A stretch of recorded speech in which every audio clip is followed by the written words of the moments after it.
para humilhar o Lula de alguma forma. A gente já sabe que o Trump tem esse ímpeto, a gente já sabe que o Trump está por aqui com o Lula, por aqui com o Alexandre de Moraes. Olá pessoal, seja muito bem-vindo ao nosso canal.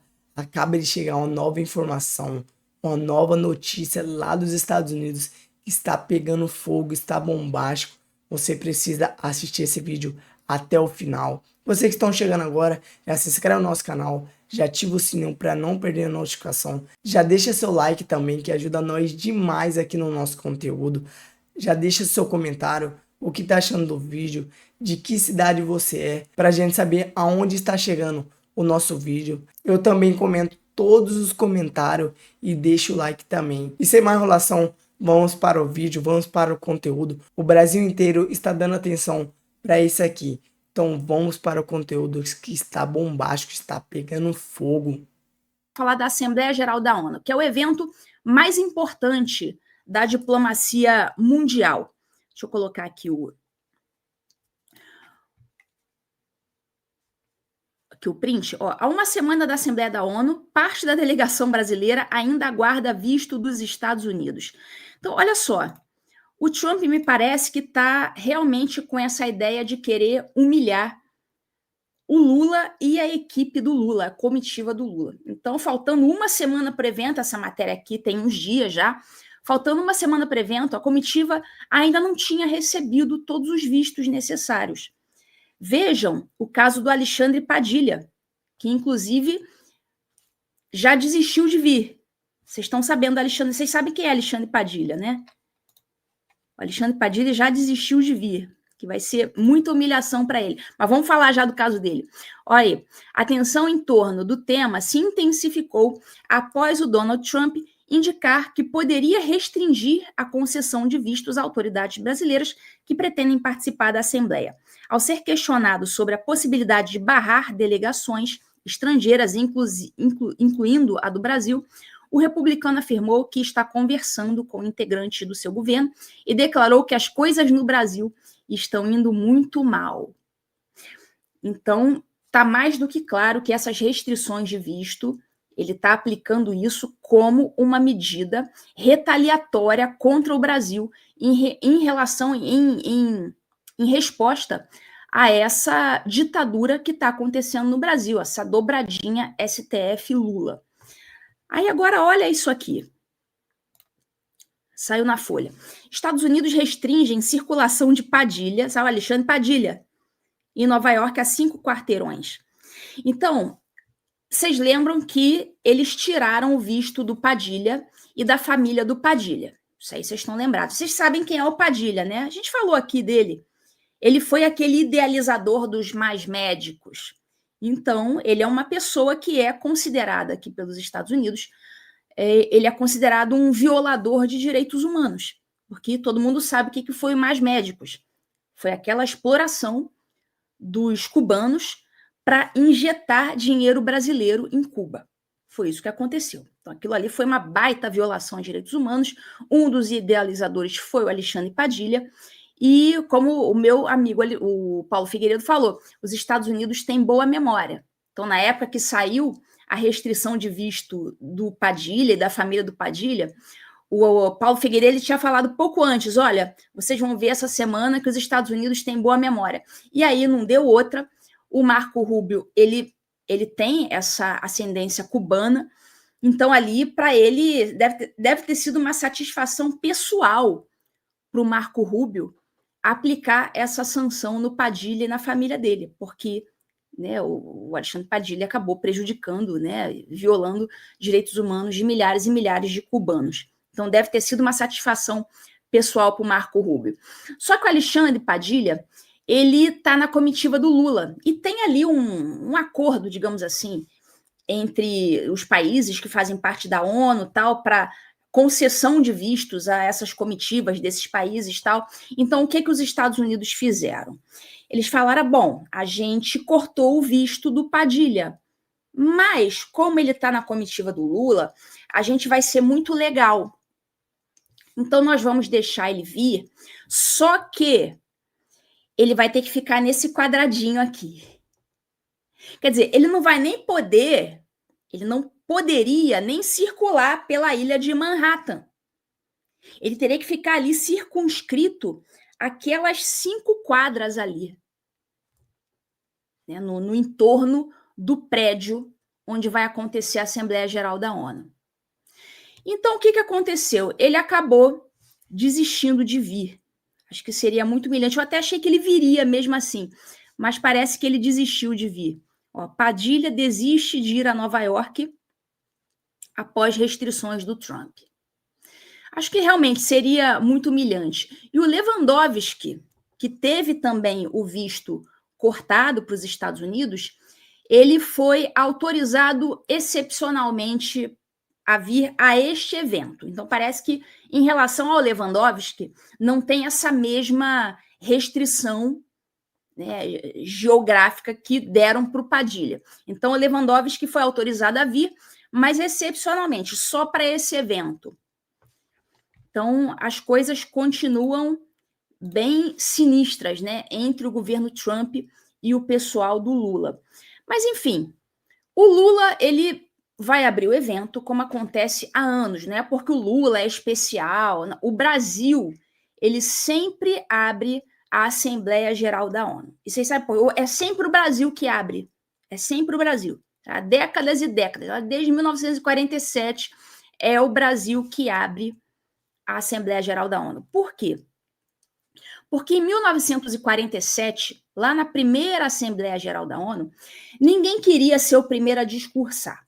Todo mundo estava com medo, né, todo mundo estava receoso, né, tinha acabado de encerrar as guerras, estava todo mundo ali naquele clima político ainda muito instável, e os países estavam com receio de que isso gerasse, né, uma posição delicada, estavam com medo de criar entrevero com outros países, tal. Então, o representante brasileiro na época, que era o Oswaldo Aranha, deixa eu botar a carinha dele aqui,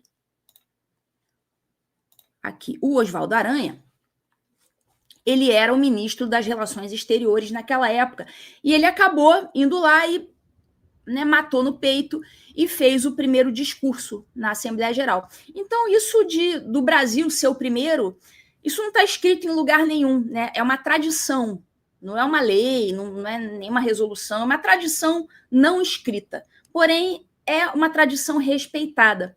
Então, o secretário-geral da ONU, ele faz uma primeira fala inicial e depois o Brasil é o primeiro país a discursar. E logo depois do Brasil, aí vem os Estados Unidos por serem o país sede. Então, o secretário-geral da ONU é a primeira pessoa a falar, depois o Brasil é o primeiro país a discursar e depois os Estados Unidos. Mas, enfim, algo me diz que o Trump vai usar esse evento. Deixa eu tirar aqui o Aranha. Algo me diz que o Trump ele vai usar esse evento para humilhar o Lula de alguma forma. A gente já sabe que o Trump tem esse ímpeto, a gente já sabe que o Trump está por aqui com o Lula, por aqui com o Alexandre de Moraes. E parece que o Lula já decidiu vir para os Estados Unidos, vir para a Assembleia e decidiu deixar os Estados Unidos de fora em um evento aqui nos Estados Unidos, em pleno território americano. Vocês viram isso? Ó, Brasil e aliados não convidam Estados Unidos para reunião sobre democracia em Nova York. Então vai ter a Assembleia da ONU, certo? Aí vai estar todo mundo, tal, Estados Unidos, tudo bem. Aí, no entorno desse evento da ONU, eles vão fazendo aqueles pequenos converscotes, né? Aqueles eventos paralelos. E vai ter esse evento paralelo aí, esse evento sobre democracia, né? Reunião sobre democracia em Nova York. Então, eles aproveitam a vinda para a Assembleia Geral da ONU para fazer esses converscotes paralelos. E o que o Lula teria decidido, segundo aí a Folha de São Paulo? Decidiu não convidar os Estados Unidos para esse eventinho paralelo aí, em pleno território americano, em plena Nova York. Ó, segundo funcionário do governo brasileiro, não há condições para a participação de um país que teve uma virada extremista. Então, olha o absurdo da coisa. Eles vão estar aqui nos Estados Unidos, vão chamar os Estados Unidos para participar, porque estão dizendo que os Estados Unidos tiveram uma virada extremista. Olha só, Brasil e aliados decidiram não convidar os Estados Unidos para a reunião Democracia Sempre, que será realizada às margens da Assembleia Geral da ONU em Nova York na semana que vem, no caso, a partir de amanhã. Um funcionário do governo brasileiro afirmou que apenas países democráticos são convidados para o encontro. Ele deve convidar, o Irã, deve convidar a China, a Rússia, países super democráticos. A Coreia do Norte, super democrática. Mas os Estados Unidos não. Os Estados Unidos, segundo eles, não são democráticos. Engraçado que eles estão topando fazer esse evento nos Estados Unidos, que eles estão dizendo que não é um país democrático e, portanto, não vão convidar. Mas você vê que é um contrassenso, né? Então faz em outro lugar, Arruma outro lugar para fazer. Vai lá para a China fazer o evento sobre a democracia. Vai lá para o Irã fazer evento sobre a democracia. Não vem fazer aqui nos Estados Unidos? O encontro que acontecerá na próxima... então esse evento da democracia vai ser na próxima quarta. Segundo ele, não existem condições para a participação de um país que teve uma virada extremista e cujo governo está questionando a democracia e as eleições brasileiras. Então faz em outro lugar. Não vem fazer aqui. Eu ainda estou meio um pouco gripada, mas que eu estou com a cara menos de doentinha do que eu estava semana passada. Semana passada eu estava bem caidinha, né? Essa semana eu melhorei um pouco, mas ainda estou sentindo os efeitos. Ainda estou com a garganta meio arranhando. Né? Que loucura!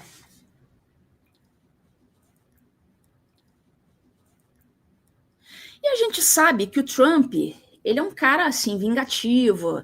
Ele é um cara que costuma levar as coisas para o lado pessoal. Então, assim, não é irrazoável você pensar que virão retaliações durante o evento, durante a Assembleia Geral da ONU. Eu não tenho nenhuma informação de bastidor, não. Isso aqui é uma opinião minha. É o que eu acho que vai acontecer. Talvez alguma carta entregue em mãos do Trump para o Lula para constranger, ou quem sabe até alguma menção desonrosa ao Brasil no discurso feito pelos Estados Unidos. Enfim, tudo pode acontecer agora, a partir de amanhã, na Assembleia Geral da ONU. Tudo pode acontecer. E eu acho que vai ter babado. Eu acho que vai ter torta de climão. Essa é a minha aposta. É só uma aposta, é só uma opinião, não tem informação de bastidor, tá? É só uma aposta. E o Marco Rubio, ele viajou para Israel para tentar negociar, o fim da guerra com Hamas e tudo mais. E lá, ele deu uma entrevista para a Fox News, detonando o Alexandre de Moraes e o STF. Então, ele expôs, a farsa do julgamento do Bolsonaro, e ele deixou claro, ele falou com todas as letras, que vão vir, sim, mais punições essa semana agora, a partir de amanhã. Ele falou, or so, essa semana ou nos próximos dias que se seguirem. Então, vai ser por agora, vão vir mais. Vamos ver aqui o que ele falou. Is that the rule of law is breaking down. You have these activist judge, one in particular, that not only has gone after Bolsonaro, by the way, he has tried to carry out extraterritorial claims against even American citizens or against someone posting online from within the United States, and has actually threatened to go even further in that regard. So there's going to be a U.S. response to that, and that's what we'll have some announcements in the next week or so about what additional steps we intend to take. But it's not, the trial is but one more chapter of a growing sort of judicial oppression campaign that has tried to reach American companies and even people operating out of the United States. Então, ele disse que haverá, ele foi categórico, haverá resposta dos Estados Unidos. e que vai ser next week or so. Vai ser nessa semana ou, né, ou por agora. Então, vão vir mais medidas adicionais, que ele disse. Medidas adicionais que vão ser anunciadas. Então, ele não falou, talvez. Não, ele falou, vão ser anunciadas. Então, ele disse, está tendo um tipo crescente de campanha de opressão judicial. Olha a expressão que ele usou. Opressão judicial. Opressão que tentou alcançar empresas americanas e até mesmo pessoas operando fora dos Estados Unidos. Ou seja, virá uma nova leva de sanções. A Mariana Sanches, que é colunista da UOL, disse que foi apurar e ela descobriu algumas coisas. Não sei quem é a fonte da Mariana Sanches, mas enfim, ela disse que foi apurar e descobriu algumas coisas. Olha, Estados Unidos já assinaram novas restrições de visto. Tarifaço deve escalar. Isso é informação da Mariana Sanches do UOL. Vamos ver o que ela está dizendo aqui. Vou aumentar. Os Estados Unidos já definiram uma nova rodada de sanções contra o Brasil após a condenação de Bolsonaro, afirmou a colunista Mariana Sanches no UOL News. Entre as medidas estão restrições de visto e novas sanções econômicas. Aí ela disse o seguinte, Rubio não explicou exatamente quais medidas serão essas, mas fomos apurar. Uma fonte do governo Trump que toma parte nesse tipo de decisão me disse que até já estão assinadas as restrições de visto para autoridades brasileiras. Essa tomada de decisão é iminente. Ou seja, é uma coisa, né, para ontem, vai acontecer logo. Né? Já tem novas restrições já assinadas. É iminente. O entendimento do governo Trump é que não pode ficar só nisso, já que seria pouco. Eles também estão trabalhando com a possibilidade de escalar tarifas contra o Brasil. Falamos, por exemplo, de produtos como aeronaves da Embraer ou suco de laranja. Uma série de produtos que voltaria ou estaria sob a taxação. Seria um impacto econômico importante para o Brasil, segundo apurou a Mariana Sanches. Então, ela está aí falando de novas restrições de visto e sanções econômicas.